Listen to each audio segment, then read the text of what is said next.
So the first thing we do is take an original sculpture and we make a silicone mold. And the silicone mold is like a two-part mold here.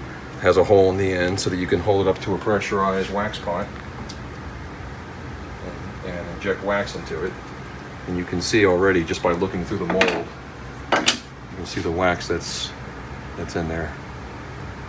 So we wait just a few seconds for it to cool down, and it cools down pretty quickly. Then we take that little bird out. This perfect little copy of the sculpture in wax. And then I use a hot tool, and I melt them all together until I form a tree like this.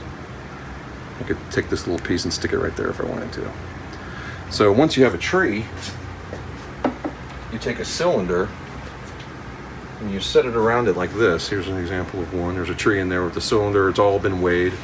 I weighed the wax, and then using a calculation to determine how much it will weigh in bronze when it's finished. And then once you have that and you have the marking and everything, you mix up investment plaster and pour it in, and that's what we have sitting over here.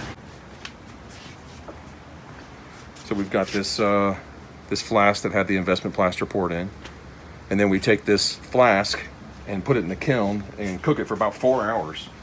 And all of the wax will melt out. So you'll have this empty flask like this. Then you take this flask, actually I'm going to use this one right here, and you put it inside this swing arm over here. And you wind this thing up. It's on a spring.